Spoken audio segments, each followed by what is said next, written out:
So let's get started. Okay, so as I said before, this is our literary devices masterclass today. We're going to try and cover as much as we can in an hour, and there's not very much time, so I'm going to do this as quickly as I can, but hopefully you'll all be able to absorb a lot of the information. I will also send you all of these slides after the class so you can use them for revision. Okay, so this is our plan. We're going to start by revising some of the key literary devices that you should all know in the run-up to your exams. These are ones that you should have, ready in your minds when you start any exam, any creative writing or comprehension. You should be ready with your bank of literary devices up your sleeve. We're going to practice looking for the devices in some passages and poems. There may even be time to create some our own, some of your own, but we'll just see how we do for time. We'll also think briefly about some exam techniques for literary devices or questions that relate to literary devices at the end, and then there will be your Q&A at 1 o'clock. So first of all, let's talk about what are literary devices. I'm sure you all know this, but just to clarify very clearly, these are techniques, features of language that we can use to bring images in our writing to life, as it says there on the slide. So we can use them to enhance our writing, to make our reader understand what we're trying to say on a much deeper level. You can use them to make your descriptions more vivid. You can use them to make your meaning clearer and just make your writing more interesting to read, because there's nothing worse than a piece of bland writing that doesn't really engage with any of these devices. They are there, they're tools for you to use to make your writing more interesting. And of course, when it comes to comprehension, you also need to know how to spot them, right? Not only do you need to know how to use them, but you need to know how to spot them. So we're going to go through quite a lot of devices today. This is my list that I'm going to try and cover. So we've got simile, metaphor, personification, hyperbole, alliteration, rhetorical questions, onomatopoeia, and then I've put in italics at the end, oxymoron and irony, because those are kind of bonus ones that I might get to if I have time. So let's just see in the chat if any of you, as you can see the question there, can already define any of these literary devices. I'm sure a lot of you can. So perhaps choose one. If anyone wants to send me a definition, just use the chat. I'm not going to get you to speak out loud. Just use the chat, please. Send your messages in the chat, type them out, and see which ones we already know. Just give everyone a moment to do that. Okay, it looks like quite a few people know what a simile is. That's great. We know what metaphors are. Okay, good. We know what oxymorons are with contrasts. We know similes include like and as. We know hyperbole includes exaggeration. We know onomatopoeias include sounds. We know irony is a form of sarcasm. I can see a lot of you are typing the devices, but if you want to give me like a definition, that would also be good. We know rhetorical questions, yes. Okay, good. Looks like a lot of you know a lot of these already. So hopefully a lot of this will just be consolidating the information that you already know and also giving you a chance to practice. Okay, so I'm not going to read through every single question because chat, because there's a lot of messages going on. All right, let's start off with similes. So as you all know from the chat, the simile is probably the most important technique. It's the one that I see crop up, I should say, the most. So we use like or as to compare something to something else to help us imagine it more vividly. So here's an example for you. The school was like a jungle. Children ran wildly down the corridors and teachers squawked and shouted in the chaos. There's my example on the screen there. So anyone want to tell me in the chat, what does this simile suggest? What is the writer trying to suggest or trying to show through the use of that simile? Remember, guys, we're not speaking out loud. We're just using the chats, just because there's so many of you. Anyone want to explain what this could mean? Good, some good answers in the chat here. The school is wild, chaotic, very noisy. It is chaos. Exactly. There's no sense of order. Yes, good. Complete disorder. the children are being compared to animals. Excellent. So yeah, similes are really, really core. You must know what your similes are. I've got some examples here from literature. Similes appear all the time. I've got ones right as early as Shakespeare from from Shakespeare using similes in his writing. So let's just talk about a couple of examples here. Our first one comes from Romeo and Juliet, which I assume some of you will be familiar with. Yes, getting some thumbs up there, that's good. So this is a quotation spoken by the character Romeo, and he says this: "Is love a tender thing? It's too rough, too rude, too boisterous, and it pricks like thorn." So there's his simile. He's saying love pricks like thorn. So can anyone tell me, first of all, what is Romeo trying to say? Why is he using that simile there? What's he trying to say about love? It pricks like thorn. Any suggestions in the chat? What do you think he could mean by this? Good, excellent. All lots of correct answers there. Love is painful. Love can hurt. Love is harsh, it hurts. Yes, excellent. Good, you've all identified that really nicely. Let's do one other example from this list here. I'll do the second one there, which comes from a book called The Yearling. This is the simile that Marjorie Rawlings has used, this second one here. "The water made a sound like kittens lapping." So there's the simile, like kittens lapping. What do you think Rawlings is trying to tell us about the sound of the water by using that simile? Think about the sound of kittens lapping up milk. What kind of sound would that be? Think about the sound specifically. The sound made a sound like kittens lapping. Good. Those of you who have said splashing gently, you're correct. Kittens don't make a very loud noise, do they, when they lap? They're not like slurping it up. It's a soft, gentle little lapping noise, isn't it? So she's suggesting that the water is just making this soft, gentle, rippling noise, just like the sound that kittens would make. Okay, so there you go. This is how similes are being used all the time in literature outside of what you guys are writing. And there's more on here, but I will let you guys look at those in your own time to see more examples of similes. Okay, I'm going to move on to a metaphor. Metaphor, somebody did say this in the chat, but this is a more specific example. This is when you're saying that something is something else. You're not saying it is like something else, or it's as big as or as loud as something else. You are saying that it is something else. So here is basically a metaphor version of the simile I had on the previous slide. The school was a jungle. What does this metaphor suggest? Can anyone remind us? Again, the school is noisy, in turmoil. Yes. Yeah, it could be that it's really hot. That's true, because jungles are very hot and humid.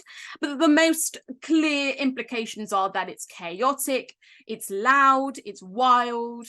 Excellent.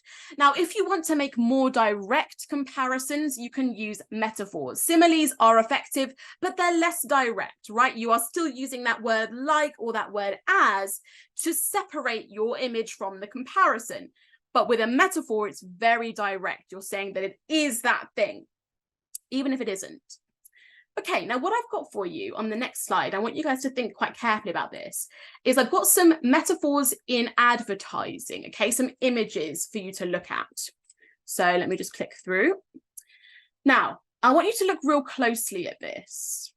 I've got two images. Hopefully you can just about see them.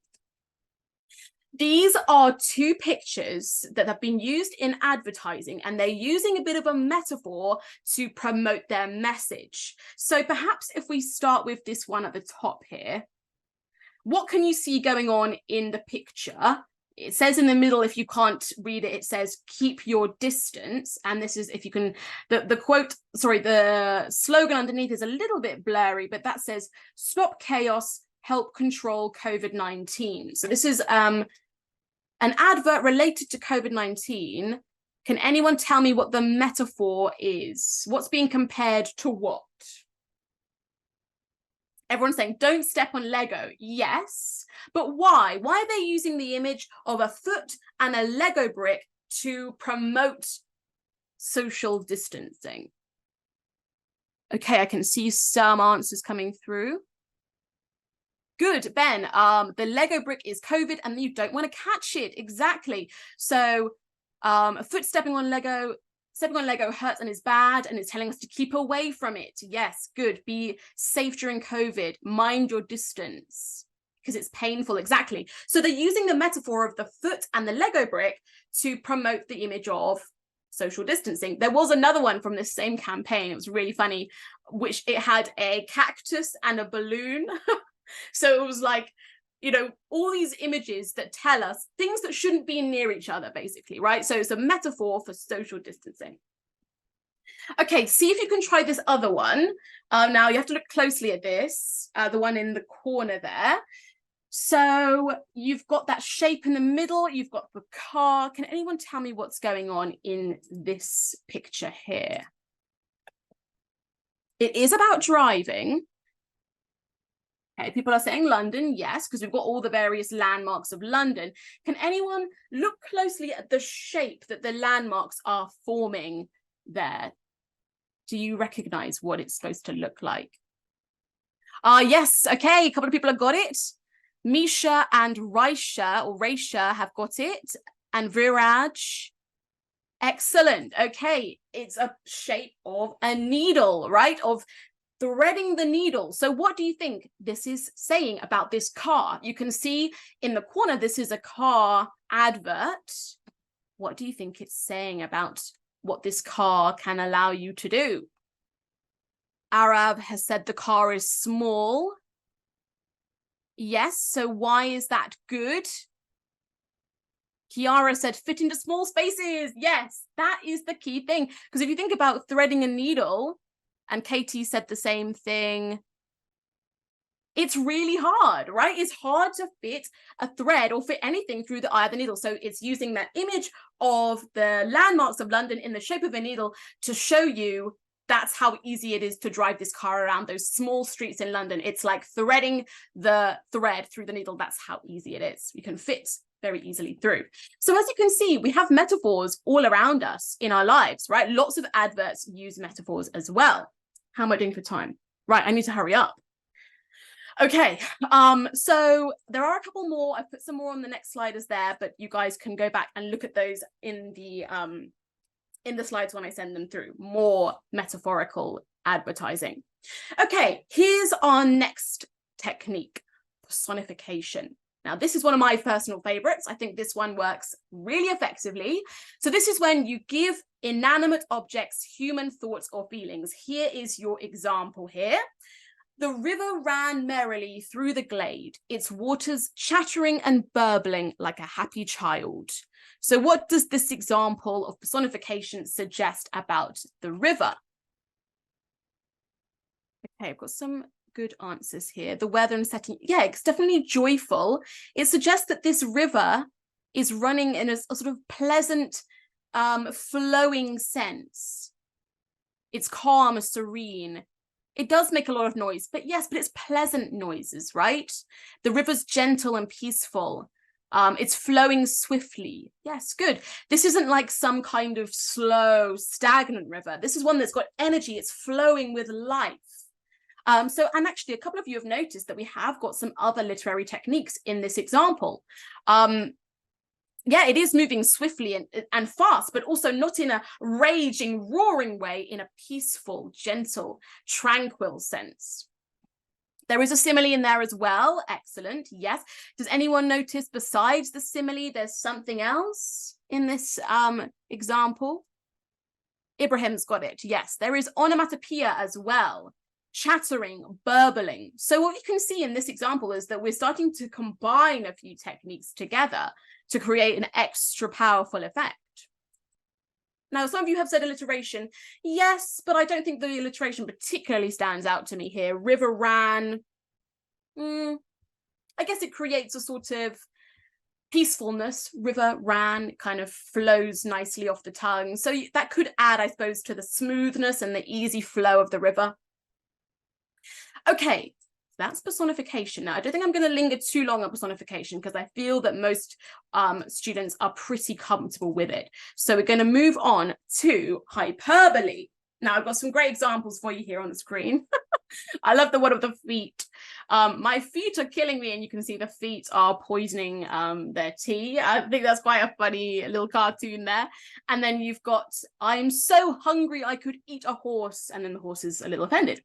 So hyperbole is a device when we exaggerate, right, for effect. We exaggerate, we speak more than what we really mean to show how we're feeling, right? So hyperbole is often used to show your character's frustration, or perhaps if you've got an excess of emotion, it just flows out.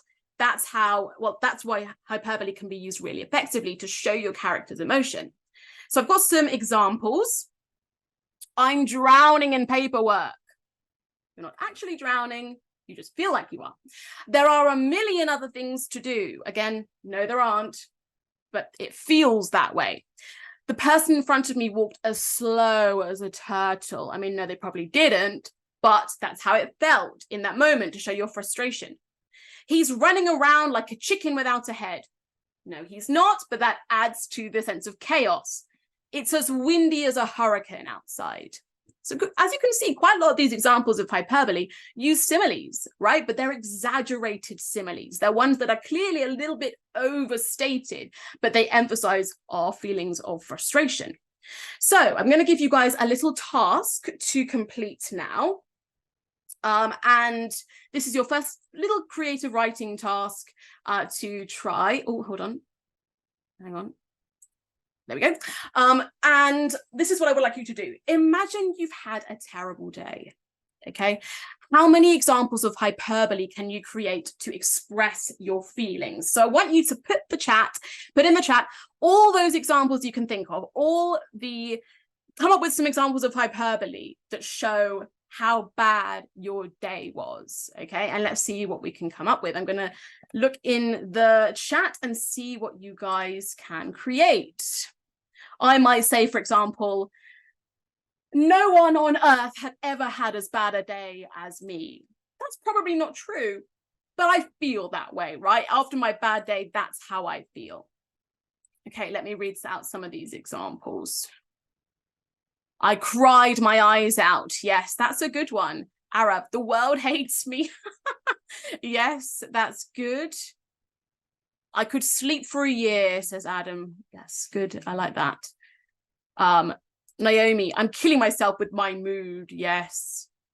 Yasin, this day was like being sent to hell. Very good. Jenica, I had to wait for an eternity for him. Excellent. Oh, yeah, I relate to that. Let's see what else we got. A highway to hell. That's a good one. My life is over. Heaven felt miles away. I was so miserable I could cry a river of tears. Yeah, that's a good one. It was raining cats and dogs. Now, that's not really hyperbole. That's more of an idiom. But you could say it was raining, or the heavens opened and it was flooded. It was raining floods of water. Cats and dogs is a bit more of an idiom rather than exaggeration. It was the worst day in the history of days I've ever lived. Yeah, that's a good one. Some really good pieces of hyperbole here, guys. Well done. A portal to misery. The clouds were against me. My brain exploded. I've experienced the rock bottom of my life. I'm the unluckiest person in the universe. Good, well done, guys. Okay, I think you've got the hang of it. So loads of good pieces of hyperbole there. Really well done. And so these are good that you can use them in diary entries, particularly if you're writing like a personal account. You can use them in letters if you're writing to someone that's a friend and you're complaining about something. You could even use them in persuasive writing as well to emphasize how bad something is, something that you want to be changed. Okay, I'm just doing a time check. Excellent, guys. Thank you so much. The heavens were against me. That's a good one. Hell cursed my life for eternity. I'm doomed. The gods were against me. Excellent. Some great, great pieces of hyperbole there. Well done. Okay, let's move on. Let's move on. Now, I'm going to do a small interlude here after you've just done your creative writing task. Our next little task is a poem that I have chosen for you. It's called The Fish. I don't know if anybody's read this poem before. And it's describing a fish, basically. You wouldn't have thought, but it is describing a fish. And so I'm going to read it out. And your task is to spot all the literary devices that you can find. Some of these are probably ones we've already talked about, but I'm going to read out the poem and I just want you guys to write down any literary devices that you notice. So let's read it out. Here and there, his brown skin hung in strips like ancient wallpaper, and its pattern of darker brown was like wallpaper. Shapes like full-blown roses, stained and lost through age. He was speckled with barnacles, fine rosettes of lime, and infested with tiny white sea lice. And underneath 2 or 3 rags of green weed hung down. While his gills were breathing in the terrible oxygen, the frightening gills, fresh and crisp with blood that can cut so badly, I thought of the coarse white flesh packed in like feathers, the big bones and the little bones, the dramatic reds and blacks of his shiny entrails, and the pink swim bladder like a big peony. So this is a great descriptive poem. Poems are particularly good, guys, if you want to practice spotting your devices. Poems use them a lot. So I noticed a lot of you have said simile. Yes. Okay, well, can you actually quote them, please? I want you to quote the devices as well, rather than just telling me that they exist. Let's see if anyone can notice any specific examples of literary devices. Okay, yes, you've also noticed the similes. A lot of you have noticed similes, like packed in like feathers is a good one. Yes, like ancient wallpaper describing the fish's skin. Well spotted. Yes, there is an oxymoron, terrible oxygen. That's a great oxymoron. Shows us that actually for a fish, oxygen is not on land is not beneficial to him at all. We've got like a big peony. Yes, that is a simile. Alliteration, big bones. Well done. Has anyone noticed anything else? And then you've also got, hang on, like full-blown roses. Yes, another simile. We have got quite a lot of colors. I'm not sure we would really call this personification, but there are some colors, blacks and reds. Did anyone notice any repetition? Yes, we've got repetition of bones, big bones, little bones. Hey, well done. Now, a lot of you are saying onomatopoeia crisp. That is not an onomatopoeia. That's just an adjective here. Crisp with blood. That just means that it looks like bright, as in, or even the blood has dried and has become kind of crisp in texture. Okay, well done. Well done. As you can see, like most of the devices used there are similes, comparing the fish's body parts to like different images, so we can kind of visualize what it looks like. But yeah, so there you go. Well done, everybody. Thank you for everything you were able to spot. Okay, let me move on. Right, let's talk about alliteration now, which a couple of you have pointed out in the poem already. Now, as you can see, I've put a couple of pictures here on the screen in the circles. So I don't want to explain why you think I've chosen those pictures. Someone's just said, donuts.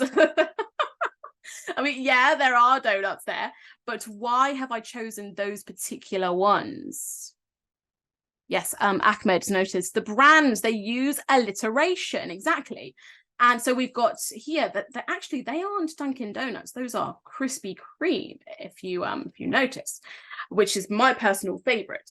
And then we've also got Coca-Cola as well, which is also alliteration. So does anyone know why brands often use alliteration in their names? Or perhaps can you think of any other brands that have alliteration in their names? Good. I can't, who said that? Someone said it. Eamon, I think it was. easier to remember for customers. Exactly. Alliteration is really effective to help us remember things. It's memorable, it's catchy, it sort of rolls off the tongue, it sounds kind of fun, it makes the brand sound more engaging, short and snappy. It entices people. Krispy Kreme, oh, that sounds great. Or Coca-Cola, yum. It just sounds more fun. Can anyone think of any other brands that they know? We have got Dunkin' Donuts, of course, yes. Which I've never been to, actually. Never been to Dunkin' Donuts. Does anyone know any other brands that have alliteration in the name? I can think of a couple of other ones. Costa Coffee, yes. Bola has noticed Costa Coffee. That's a good one. Wembo has said KFC. Not quite, but that's, you know, that doesn't quite work. But Kentucky Fried Chicken, no, it's got the ch sound. PayPal, yes. M&M. Anyone know any others? So yeah, I mean, I think the point we're trying to make is that there are quite a lot of, yeah, we've got Best Buy, that's a good one. Well, there are quite a lot, and I'm sure if we research, we'd find more, because the point with alliteration is that it can make phrases really memorable, it can draw your reader's attention to a particular phrase, so you want to use it when either you're trying to get readers or listeners to remember something that you're saying, you want to draw attention to it, or you want to emphasize a point that you're making by using the alliteration. It draws our attention, it helps us to remember it, and it will emphasize your point. Now, I should say with alliteration, I get this question a lot. Alliteration is only with keywords, okay? So like, for example, you wouldn't have, let's say the sentence was, Mary made a cake. Mary made, that's not really an interesting form of alliteration because made is not a very interesting descriptive word. But for example, if I had a sentence which was something like, the slithering snake slid into the room. The use of that slithering snake slid, actually that's actually called sibilance when we use S in alliteration, but by using that descriptive word slithering alongside the verb slid, it adds that kind of sinister effect by using the key words with the same letter. We can't just have any random words following the same letter. It has to be key descriptive words. Nouns and adjectives, verbs and adverbs, not really prepositions or pronouns or words like that. We don't really use them for alliteration. So when you're using it, think carefully about which words you're actually using, because not every form of alliteration actually has an interesting effect. Oh my goodness, there's 99 plus messages in the chat. Okay, sorry, I've not really been looking. TikTok, yes. American Airlines, yes. Tic Tacs, good. Yes, lots of catchy phrases that give us something to remember. Okay, let's move on. Let's do some spotting of alliteration. I've got a passage here from a poem called The Raven by Edgar Allan Poe, which is a brilliant poem, which you should all read at some point. I'm going to read the stanza, and I want you to tell me where the alliteration is. So here we go. Once upon a midnight dreary, while I pondered weak and weary over many a quaint and curious volume of forgotten lore, while I nodded, nearly napping, suddenly there came a tapping, as of someone gently rapping at my chamber door. "'Tis some visitor," I muttered, tapping at my chamber door. "Only this and nothing more." Okay, good. Everyone has noticed the use of nearly napping and weak and weary. Excellent. Okay. Good. Well done. So these uses here, they can emphasize the rhythm of the poem as well. You can hear that when you read it out loud, it has this kind of it has a pulse and a beat to it, and actually alliteration can be used to add to that. Nearly napping, suddenly there came a tapping. We can use it combined with rhyme to make a really memorable effect. Okay, let's move on to rhetorical questions. Now, this is one that I feel students are pretty confident with. These are questions that don't require an answer.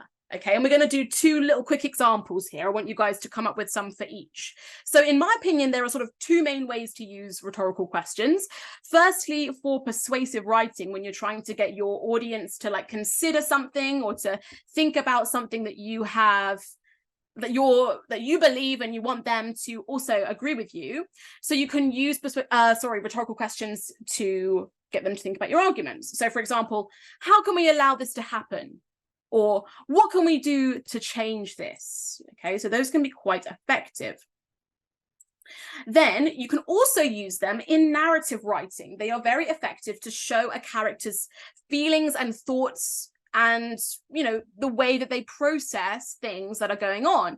So you can use them to show a sense of confusion, a sense of wonder, and actually let us see into their thoughts a little bit. So here are some examples. What was I supposed to do? What was this place? Those are questions that the character, the narrator, is thinking in that moment. And so when we read it, we also question alongside them. But we're not going to be like, oh, well, what you should do is you should go and look for a way out. That's pointless. That's not the point of the rhetorical question. It's just to make us build suspense and wonder what's going to happen next. So let's do some examples. See if anyone can come up with, first of all, that persuasive type, a type that you might use in an argument to get your reader to think. Let's have a look in the chat and see what you guys could send. Ones that could fit in a piece of persuasive writing. Yeah, good, Naomi, that's a nice one. How can you help? Safia, yes. Don't you agree? Wouldn't you want this change? Don't you think so? That's a good one. How are they better? Yeah, that's good. Haven't I told you a million times? Ashworth, do we have to stay in this state? That's a good one, yes. Do you want, Misha, you said, do I want to lose my job? I think that would be more, I would rephrase it and say something like, do you want to lose your job? Would you allow me to lose my job over this? You know, it needs to be a little bit more directed to the person you're addressing. Arthur, do you not care about the environment? It's a good one, yes, excellent. Okay, brilliant. Do you want the turtles to die? How can you say no? Don't you agree? Excellent. Yeah, a lot of these work really nicely. Okay, so let's do the other one now. What kind of questions, rhetorical questions, could you use in a narrative to show a character's feelings of, you know, confusion or wonder or thoughts? What should I do? Where am I? That's a good one. Was it now or never? Yeah, that's good. Don't know why everyone is saying now or never. Guys, please don't just copy others. Actually write your own answers. What was my cat thinking? That's quite good. I like that. Who are you? Or who were they? Who was this person? How is this happening? That's a good one. Was this really happening? Okay, excellent. Good. I mean, there's so many chats coming up, but yeah, it's looking really good. Lots of ideas. Thank you, everybody. So think about that when you're using your rhetorical questions in future. Yes, they can be very good for persuasive writing, but they can also be used to show an insight into your character's thoughts and mind. Okay, let's move on. I know I'm going through these very, very quickly, guys, but there is a lot to cover. So please do go over the notes in your own time afterwards and check over anything that perhaps was unclear to you. Okay, pathetic fallacy. Now, this is one of my favorite techniques because I think it can be really, really effective to convey mood. So this is when you use the weather to reflect the feelings and emotions of characters. Now, I want to stress this very clearly. Pathetic fallacy is not when you say your character is feeling happy because the sun is nice or something like that. You know, it was a beautiful day. Therefore, Katie was in a great mood. It's not that. It's sort of a symbolic device, okay? The weather, you as the writer, you're using the symbol of the weather to create mood and effect, okay? So you're using, as it says in the bold, weather is being used creatively to reflect the emotions of the character. So for example, if they are in a good mood, you might use the sun and the blue sky to reflect that. If they're in a bad mood, you might make it rain. You know, if they're sad, it might be raining very heavily. If they're unsure of something, it might be cloudy because that creates that sort of fog. So you're thinking first and foremost about the character's feelings, and then you're using the weather on top of that to emphasize that feeling. And for some of you who may have been taught by me before, you might not be surprised by this next example I'm going to give. I always give this example. Some of you may recognize it. So I don't know if you guys recognize this film. This is Despicable Me 2, if any of you have watched it. It uses some pathetic fallacy. Now, this is in not Pathetic Me 2. Despicable Me 2. At one point in the story, if anybody's watched this film, Gru, the main character, he gets some great news. He goes on a date with this agent called Lucy, and he's in a great mood. It all goes very well, and his mood is reflected that next day by beautiful sunny weather. You can watch this clip on YouTube as well. Just type in like Gru goes on Lucy leaves or something like that. You can see the use of pathetic fallacy in the film. So he's in a great mood. He's skipping through the park. He's smiling. The sun is shining. It's beautiful. Then he finds out that Lucy is leaving to go back to Australia. And in the film, as you can see in the second picture there, the weather becomes grey. I think it even starts to rain a little bit later in the scene. He's grumpy and he's upset, and the weather is used by the filmmakers to reflect his mood. So that is my prime example of pathetic fallacy being used in a film. So if you are unsure, watch that scene and it will help you to understand how it's being used. Okay, let's move on. So I'm just looking in the chat here, but don't think anybody has said anything, any questions or anything like that. Sorry, I'm just keeping an eye on the time. Okay, so that's pathetic fallacy. Now let's move on to onomatopoeia. This is something that I think a few of you have already pointed out earlier. Onomatopoeia, words which reflect or mirror a sound. There are two sort of versions of this.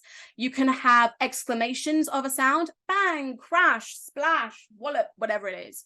Or you can turn them into verbs. The window crashed open with the whooshing of the wind. So there's two ways of doing it.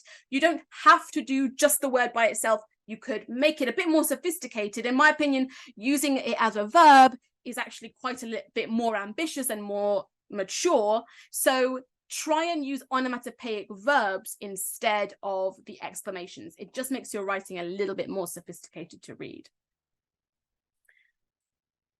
I can see lots of examples coming in the chat here. Pitter patter is a good one. Yes. Crash, bang, plop, whack, boish, boom. Some of these I will not read out. Clapping, yes. Bang, boom. Kapow is a good one. Where do we usually find onomatopoeias? In what kind of story or text would we typically find an onomatopoeia, do you think? Yes, a few people have said it, typically in comics. And why do you think it is? Why is it that in comics we use a lot of onomatopoeia? What might be the reason? Yeah, because exactly, there's not very many words. And so it's helpful to express the drawings, because obviously a comic is kind of like a text version or a paper version of a film. There's a lot of action, there's a lot of excitement, and so we have to use the onomatopoeia to help us kind of imagine the excitement of the sound that's taking place, but without the actual, without the actual words being spoken aloud. Okay, brilliant. Lots of sudden movements. Yes. Okay, guys, you only need to send the message through once. You don't need to send it 1,000 times. I can see a lot of these, and if there's too many, then I'm definitely going to miss them more. But thank you everyone for your messages, but please don't send the same message over and over again, because it becomes a little bit overwhelming. Okay, let's move on. Now I've got a few more devices to look at, and I think at this point we'll move on to some of the ones which are perhaps a little bit more complex, because I've got a couple of examples to practice with you. So hopefully at this point we've covered most of the key ones. Okay, we're going to come on to our bonus examples now. So let's start off with oxymoron. Now I think this is a hilarious little comic that I've found here for you. It's called Botoxymoron. So it says, the more injections I get, the better I look. And then you can see this person is not looking their best. So it's kind of like they're getting the Botox, but they're looking worse. She's kind of an oxymoron in and of herself.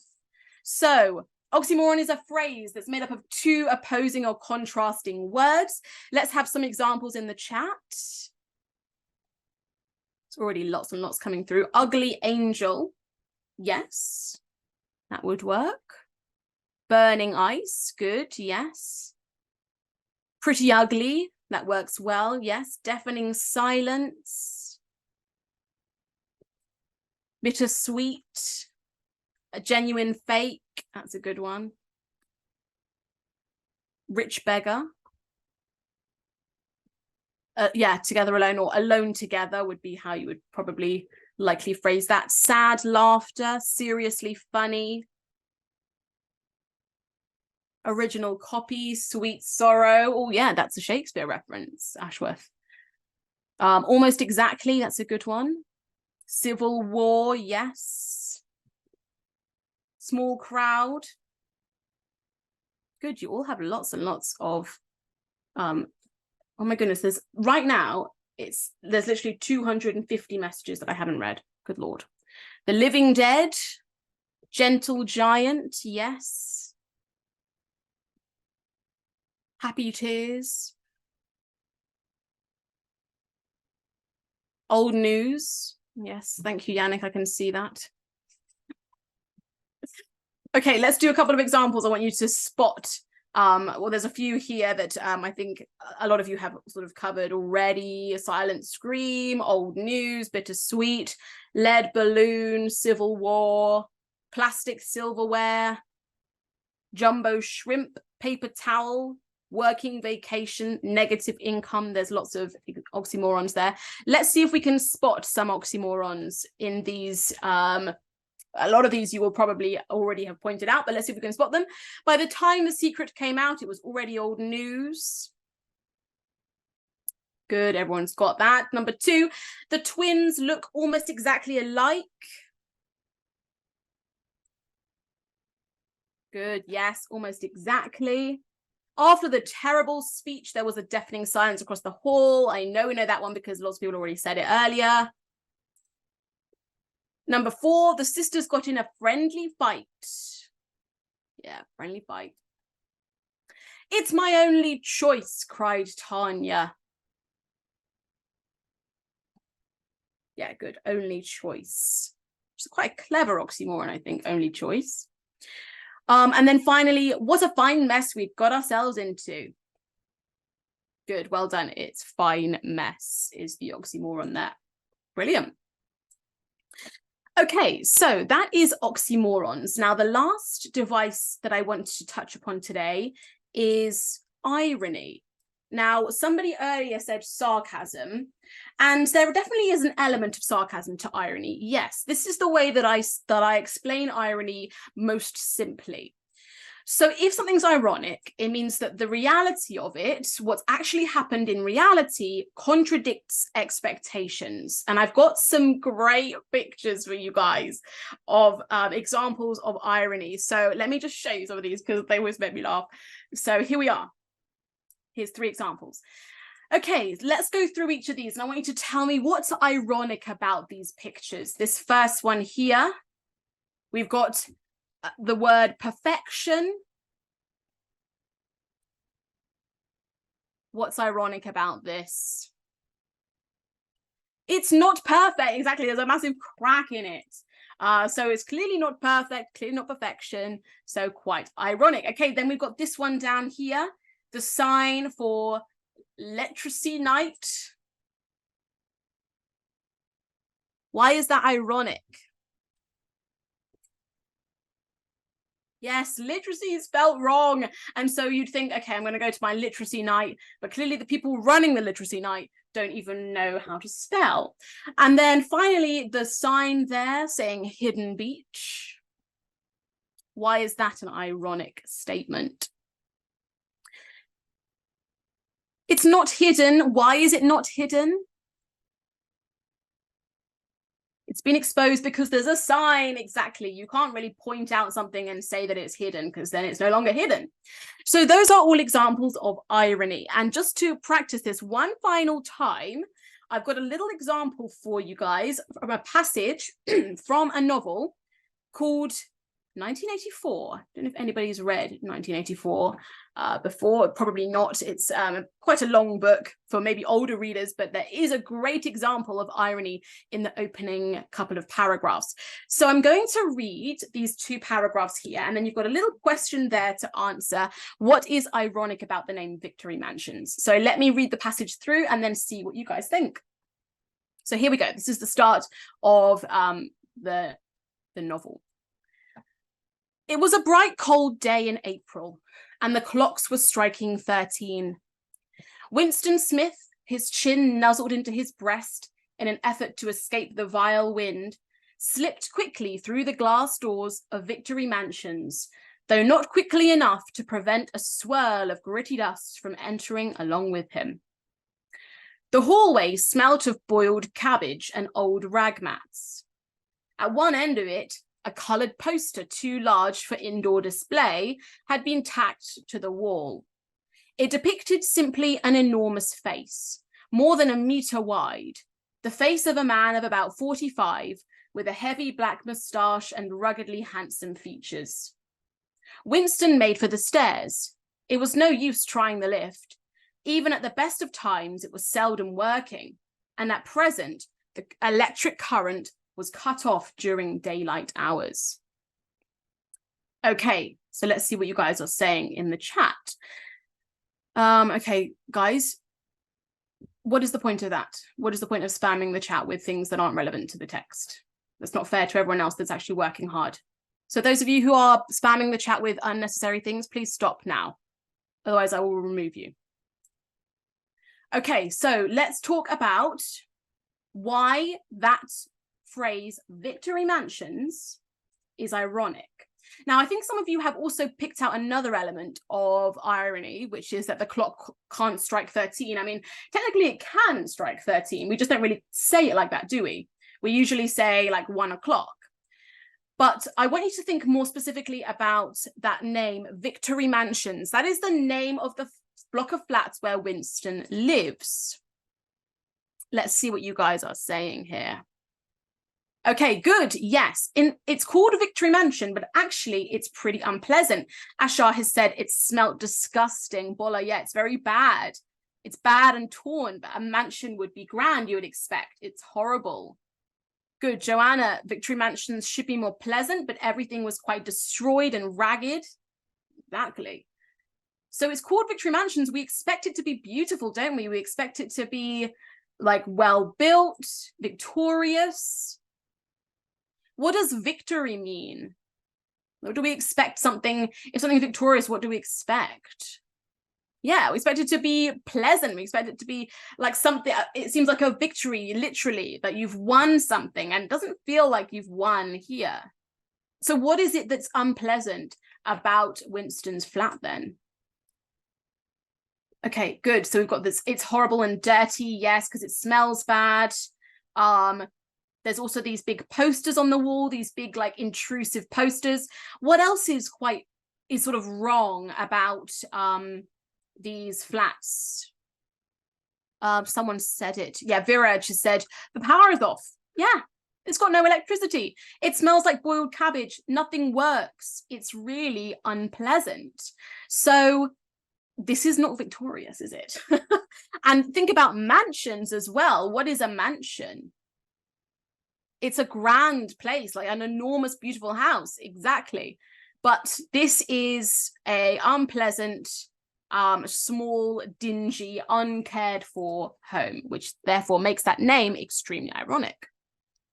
Okay, brilliant, everyone. Thank you so much for all of your suggestions. Yes, this is how you notice irony, is when you read the name Victory Mansions and you expect it to be one way, and then as you read on, you realize that it does not live up to that expectation. So therefore the reality, as I said in my definition, if I just go back, Reality contradicts expectations. That is the best way to define irony and the best way for you to be on the lookout for it.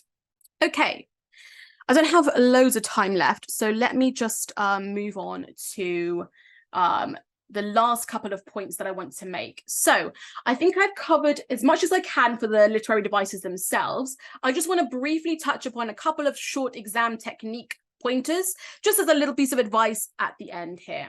So as you may know, typically your literary devices questions, they're going to come in sort of two ways. So either if you're doing multiple choice, which I imagine a lot of you are, if you're on an exam board that uses multiple choice questions, actually I've got that on the next page, you will either be asked to identify a literary device, you know, they'll give you like the line reference or they'll give you the quote and you have to identify the device.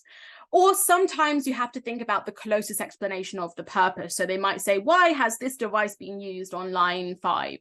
And then they give you some options to choose from. So the things you need to be able to do to answer these questions really effectively are, first of all, have a very, very clear understanding of as many literary devices as you can, okay? Be aware of what they all are, have practiced lots and lots of examples, practice writing them yourselves. And secondly, once you know that you can spot them, you know that you can very easily identify the technique, you must practice thinking about why the writer used that device. And so I've got some pointers for you to kind of consider when you are answering questions along those lines. So you can think about when you look at the quotation, you look at the device that's being used, think about some of these questions. First of all, what mood does it create? You know, does it emphasize a positive mood, a joyful mood? Is it more ominous? Is it more threatening? Is it peaceful? Is it perhaps tense? What mood does it create? You can also think about what point does it emphasize? You know, what is the writer trying to say? And have they emphasized that point through their technique? Maybe they've used hyperbole to emphasize the sense of frustration or the sense of sadness. Maybe they've used a simile to emphasize the speed of something or the height of something. Think about what is the device used to emphasize. You can also consider the images that it creates in your mind. So for example, you know, with similes, like we were using before, with the jungle, what image does that create in your mind? That creates a busy, wild, noisy image. So therefore we know that that same image is applied to the school. So look at what the writer is comparing to, or the writer is saying, and think about, if I imagine that, what comes to my mind? What do I associate with that description? Other questions to think about: what emotions does the literary device bring forward? And maybe what effect does it have on the pace of the story? Does it speed it up? Does it create tension? Does it make you want to read on?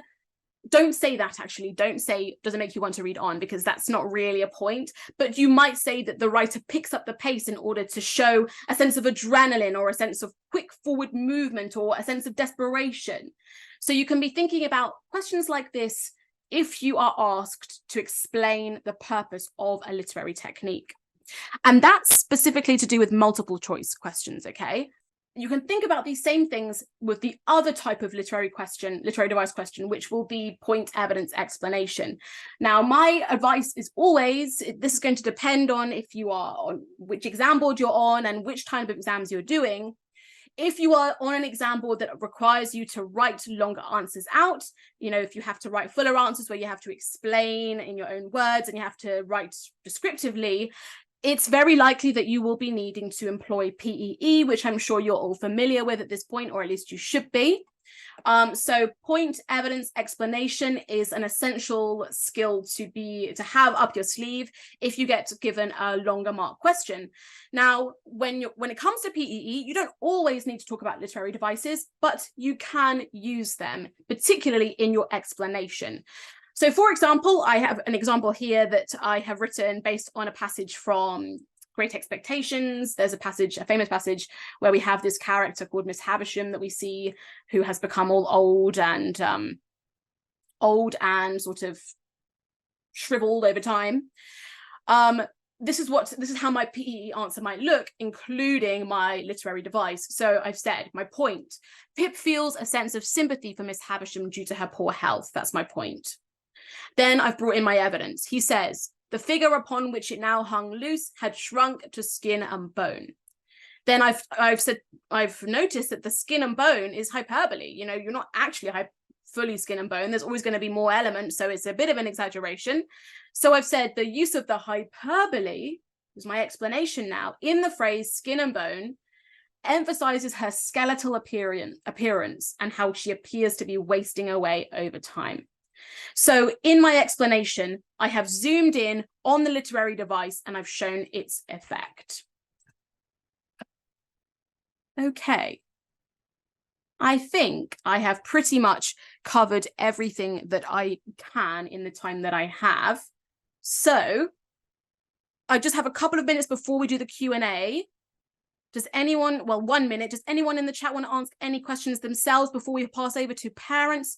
Just let me know if there's any little things. And yeah, please, I think there are some people who are being rather unpleasant in the chat, so please do not do that. We don't accept that. And if you do continue to spam, then I will have to report and remove you and you won't be able to come to further lessons. So please do not be rude in the chat. Thank you everyone for saying thank you. I appreciate all of your ideas and your answers. So really well done, everybody. Thank you so much. I don't think there's any questions really. Oh, a couple of questions about some oxymorons. Jumbo shrimp. Shrimp usually means something very small. Jumbo obviously means large. So by using the two together, it kind of creates an oxymoron. Kiara, I don't understand only choice. We think only, that means one, but choice means a wide range. So it's got its own meaning, but it's made up of two words that have contradictory meanings. Okay, great. All right, everyone. Well, I shall leave it there for this part of the lesson. And if anyone would like to, let me just skip forward to the final slide here. If anyone's parents want to come on and ask questions themselves, this is the point to do so. And I wish you all the best of luck and hopefully we'll see you guys in future masterclasses. So keep your eyes out and I will pass over to parents at this point. Thank you so much, everyone. So hi, I'm Akanksha. I'm the product manager here at Pi Academy, and I request you to ask your parents to join the Q&A session. And Louis would be handling the English related questions, and I would be handling maths and reasoning. So feel free to put your question in the chat box. So Viraj is asking Louis, do you teach any other sessions? Oh, yes. Sorry, I just saw that question now.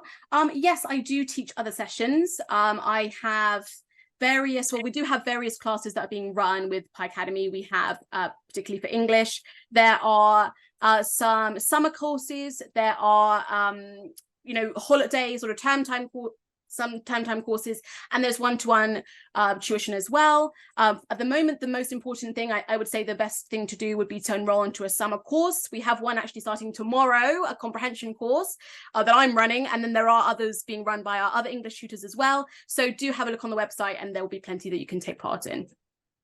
Krish is... Sorry, you go. Krish is asking, will you be sharing a copy of this presentation? Yes, Krish, we would be uploading it in the dashboard. So you can log into your Pi Academy dashboard, the place where you got your Zoom link, and you can access the presentation there.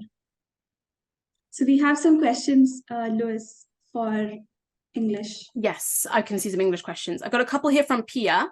I'll answer those two first. The first one says, how is the creative writing exam conducted in real? Now that varies, obviously, depending on which exam board you're on. Sometimes they have the creative writing section alongside like comprehension, for example, CSSE, if you're on that board, that contains comprehension followed by continuous writing.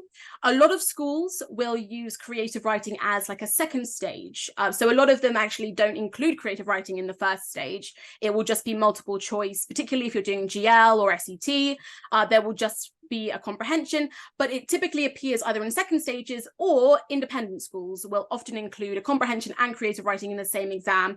So it will depend on the school that you are going for and the exam board that you are on. And then the other question was, do they tell children timing for planning, writing and proofreading? No, that is something that you need to prepare your child for, but it's pretty straightforward, I would say.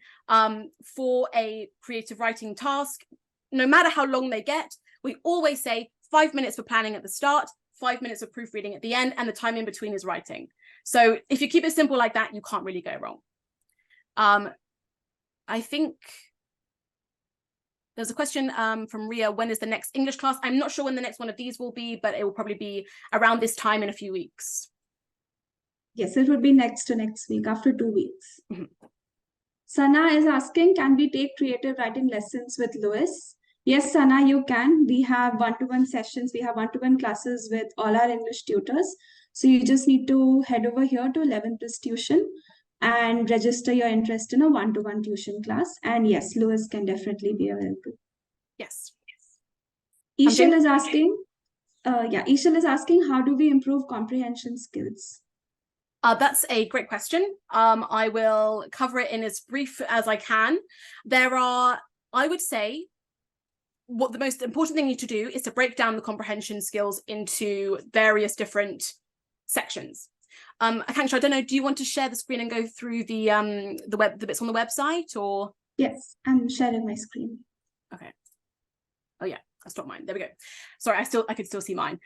So yes, what we have for you is particularly going to be useful for comprehension is what you can see on the screen right now, which is the different components of the comprehension split into different sections. So you can see we have inference, we have close reading, information retrieval, summary, predictions, vocabulary.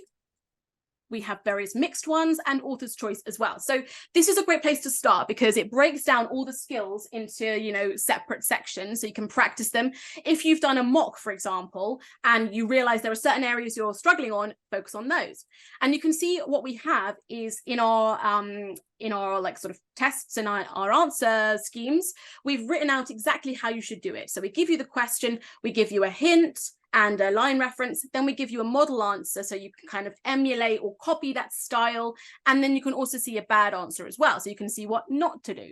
So these are really useful resources for you to get your comprehension skills right up to scratch by going section by section. I hope that covers that question sufficiently. Yes. There's one here from Clara about multiple choice inference questions. Yes. Okay, well, the case with that is practice your inference. Practice your inference. As you can see on the screen, we have plenty of practice papers for you to do, where you need to be practicing finding the clues in the text. And particularly, well, when it's multiple choice, you need to know, if you're doing multiple choice, you need to have your process of elimination skills really down. And most of these are going to be more written, so it will be a case of practicing multiple choice. I mean, you can see there's a range as well. There's some multiple choice ones as well. So these will help you to target both your written inference skills and your multiple choice skills. And we have lots of explanations for each question there for you, so you can use that to really help you. Sehan is asking, where's the text? So Sehan, when you purchase 11 Plus comprehension test papers, you can click on the test papers over here and access the text. So in the paid version, once you've done paying, you can access the text. In the free version here, you can access the text by clicking the button over here and go through the text. You can take a printout of the question paper and then come back to the website and check your answers. Misha is asking, do you have any specific material for ISEB? So Misha, here under 11 Plus papers, if you go to 11 Plus practice papers, you would see that we have practice papers for the various boards. So you can see here GL, CSSE, ISEB is there. So you just need to purchase that practice paper, which is for your target school. And if you are preparing for multiple boards, what you can do is under pricing here, you have this 11 Plus exam monthly subscription. So for just £99 a month, you would be accessing 30,000 questions across various boards. And today, as we have a masterclass, we are sharing a coupon code of Master30. So you would then be able to access the complete website for as little as £69. So you would be getting access to all questions from various boards across all subjects. So yes, do give this a try. Ria is asking, for new state schools, are there any lessons? So Ria, you can always, as I said, book our one-to-one tuitions with Pi Academy. And basis Lewis's availability, we can definitely get you connected with her. Or you can visit 11 plus courses and go through the various subjects that we have listed here and select the course that suits you best. Sehan is asking, what's the best subscription? Yes, Sehan. So the best one is this one, 11 plus exam monthly subscription. You get access to 30,000 questions across all subjects, such as maths, English, VR, NVR, comprehension, creative writing, including interview guide. And you get it for just £69 a month. So Bella is asking, do you have resource for St. Paul Girls School comprehension, not English?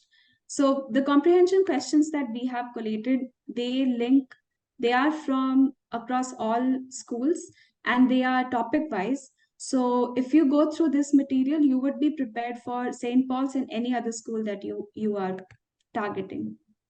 So whether it's St. Paul's or St. Olive's, go through the 11 plus comprehension subscription that we have over here. You will be prepared for every school. Louis, there's a question by Stuti.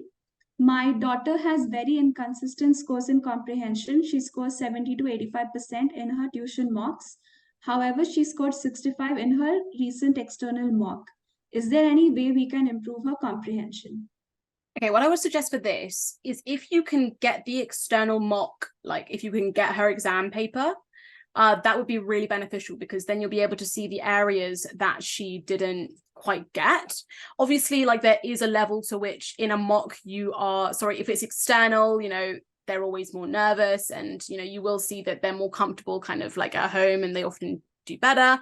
So it's a case of practice, emulating the exam kind of like environment when you're doing your mocks at home can also really help.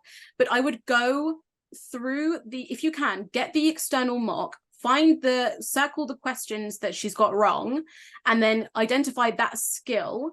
If this is something that we can also perhaps help with in our assessments that we do, in our like diagnostic assessments, we can do a similar mock with them and identify the weak areas so that you know the areas to focus on and then target those areas really clearly, because it might be a case of needing to speed up her reading. It might be a case of needing to write more detail in the longer answers. You need to figure out which areas they are struggling in from the mock and then target those areas specifically. But yeah, you can take it, if you are unsure about that, take a diagnostic assessment with us and we can figure out those areas of weakness. We also do have mocks of our own as well, so you can practice those here, but we wouldn't suggest doing loads and loads of mocks because that can become overwhelming for the child, and actually it's not really useful to keep doing mocks. I would say practice their individual skills more than loads and loads of mocks because it can just become overwhelming and you're not really getting a clear idea of where they're at. So yeah, focus in on those weak areas, and we obviously have plenty of targeted resources to help you do that. I hope that answers the question.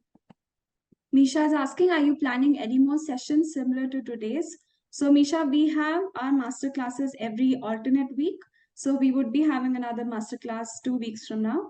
And other than that, if you're interested in courses, you can always sign up for the summer courses which are running. So just head over here to 11 plus courses and you can see all the various courses that are running right now. And if you're interested in recorded courses, just head over here to videos and you would be able to see comprehension, creative writing, and even algebra, geometry, recorded courses. Gemma is asking, is it possible to receive the recordings of this course or the summary notes, please? Yes, we would be sharing the lecture notes with you after the class is done. Ria is asking, are there any free ones? So when it comes to free resources, the website is full of them. Essentially, every subscription that you see over here, for example, if I go to 11 plus maths, you would see that we have free sample papers for every subject. So as you can see, we have these free sample papers. And otherwise, if you are interested in some free master classes, you can always head over to our YouTube channel. So just go to the website footer and click on YouTube. And it would take you to our YouTube channel where we have all previous master classes pre-recorded. So you can go through them as well. So within playlists, if you explore, you can see all our various master classes. So you can follow us on YouTube and watch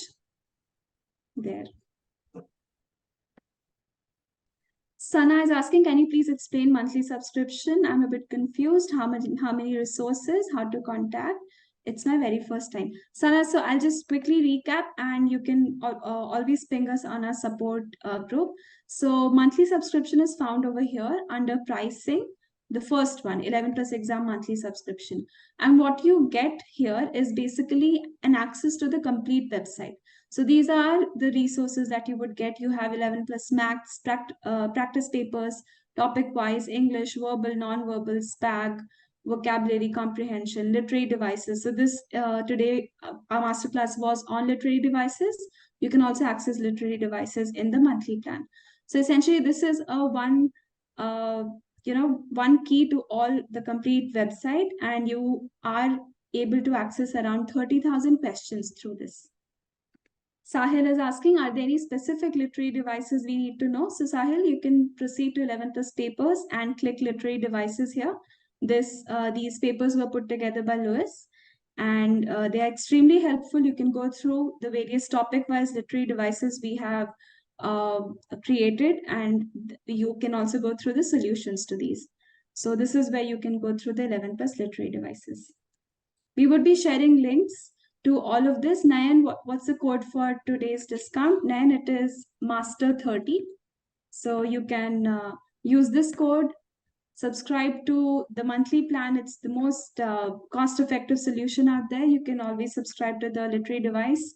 You can get in touch with us for one-to-one tuitions with Lewis and also enroll for the summer courses. So with this, we would conclude the masterclass. Thank you so much, Lewis, and thank you everyone for participating. Thank you. Thanks, everybody. See you in the next one.